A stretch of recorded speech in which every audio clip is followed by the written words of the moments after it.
नमस्कार, A1 India देख रहे हैं आप। मैं हूं सुरेंद्र सोलिया।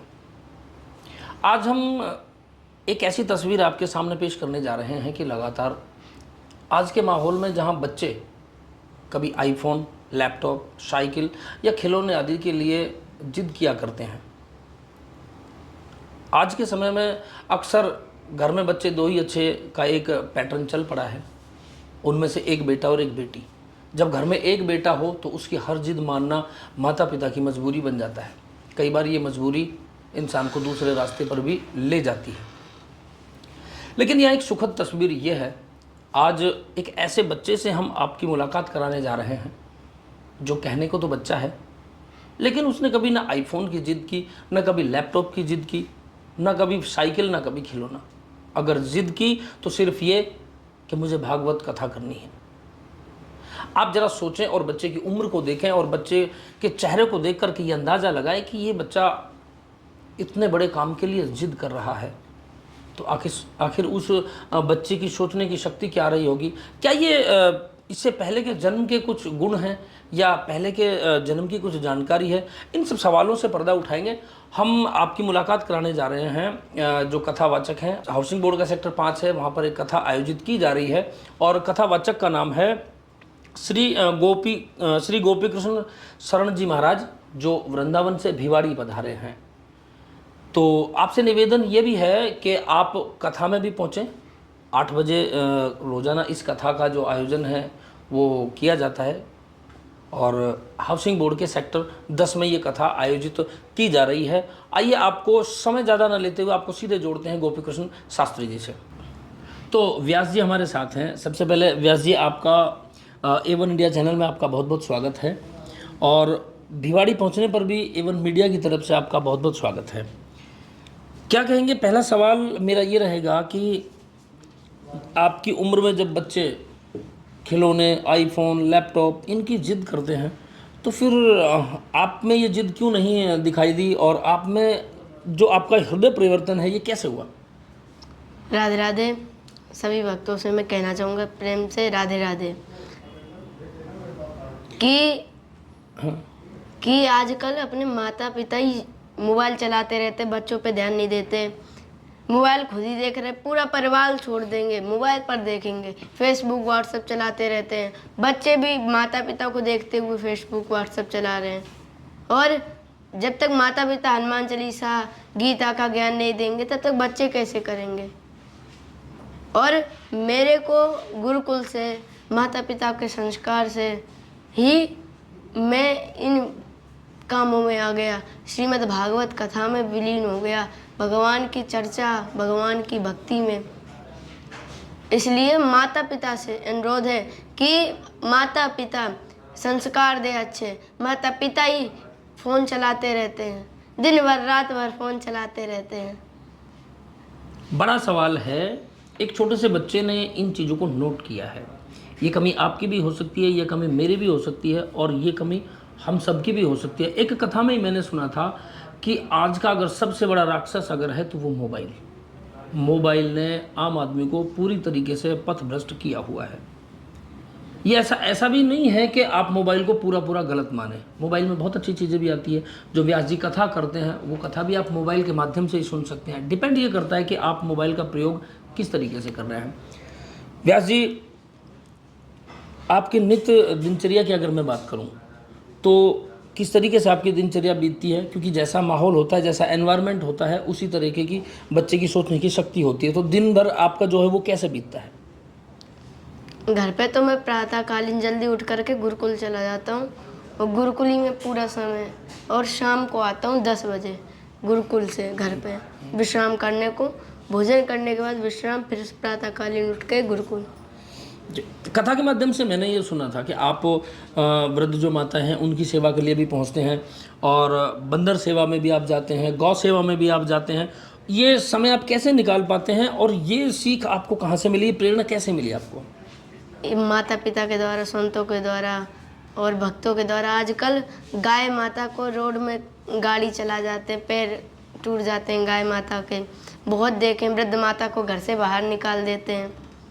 इसलिए देखते हुए हम वृद्ध माता के लिए आश्रम बनवाने जा रहे हैं, गौशाला बनवाने जा रहे हैं। जी। वृंदावन की भूमि, वृंदावन की एक अपने आप में एक छटा होती है, वृंदावन की भूमि की एक महक होती है। अगर आपने कभी वो महक न महसूस की हुई हो तो आज इस बच्चे के रूप में आप महसूस कर सकते हैं। वृंदावन की जो भूमि है, मथुरा की जो भूमि है, ब्रज की जो भूमि है, वो यूं ही पूजनीय योग्य नहीं है। उस मिट्टी का लाल आज भिवाड़ी में ज़रूर है, लेकिन उनके विचार क्या हैं? क्या एक बार विचार करने की बात यह है कि क्या आपके बच्चे में ये विचार नहीं आ सकते? क्यों नहीं आ सकते? जैसा कि अभी व्यास जी ने कहा कि माता पिता खुद ही फ़ोन पर बिजी रहते हैं, वो माँ बाप बच्चों में कैसे संस्कार डाल सकते हैं? व्यास जी, कैसे आप उन माता पिताओं को चेताना चाहेंगे कि आज मोबाइल में जिस तरीके से बिजी हैं, वो अपने बच्चों को फिर किस तरीके से देखें? उनके बच्चे किस रास्ते पर जा रहे हैं?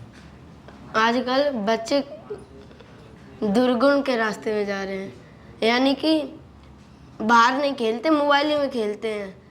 और निवेदन है कि वो पढ़ाई करें, अध्ययन करें, भगवान का अधिक से अधिक भजन करें। माता पिताओं से निवेदन है कि भगवान का भजन करावें। वो मोबाइल देखते रहते तो कैसे काम चलेगा? बिल्कुल। मोबाइल का मतलब तो चलता फिरता, जब काम भी करेंगे तो चलते फिरते ही करेंगे, गुण भी होंगे तो चलते फिरते ही होंगे। मोबाइल का मतलब स्टेबल नहीं होता। लेकिन बड़ा सवाल एक वैसे ये भी है कि आज एक संस्कृति का बखान तो बहुत उच्च लेवल पे हो रहा है, हमारी संस्कृति का गुणगान हो रहा है, लेकिन आपको नहीं लगता कि कहीं ना कहीं हमारी संस्कृति और धर्म का बाजारीकरण भी हो गया है, व्यापार हो गया है? हाँ, कई जगह।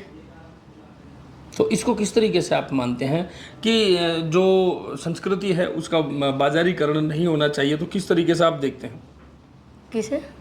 जो संस्कृति है, हम अपनी संस्कृति को, जैसे आज आपने देखा होगा राजनीति भी उन चीज़ों पे होती है, और अगर हम कोई फिल्म भी बना रहे हैं, ठीक है, हम उसके माध्यम से लोगों को ज्ञान तो दे रहे हैं, लेकिन कई बार आपने देखा होगा कि छोटी छोटी चीज़ों पर समाज में बहुत बवाल हो जाते हैं। हम आज आपने देखा होगा पीछे एक फिल्म आई थी, उस फिल्म में जो किरदार थे उनको ही दूसरे तरीके से दर्शा दिया था, तो कहीं ना कहीं वो संस्कृति दूसरी तरफ जा रही है। तो ऐसे जो या तो फिल्म मेकर हैं या ऐसे दर्शक हैं या ऐसी सोच के जो लोग हैं, उनके लिए आप क्या संदेश देना चाहेंगे? उनके लिए ये संदेश देना चाहेंगे कि वो सनातनी धर्म को पकड़े और कोई धर्म में ना जाए। जी बिल्कुल। देखिए, इंसानियत का कोई धर्म नहीं होता।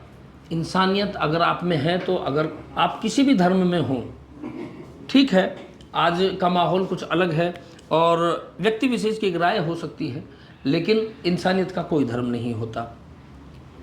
उम्मीद है कि इन सब बातों के साथ आप में बहुत सारी चीज़ें बदली होंगी, आपकी सोचने की शक्ति बदली होगी, और ऐसे कयास भी लगाए जाने चाहिए कि शायद हमारा एक प्रयास आपके दिमाग की शक्ति को, आपकी सोचने की शक्ति को बदले।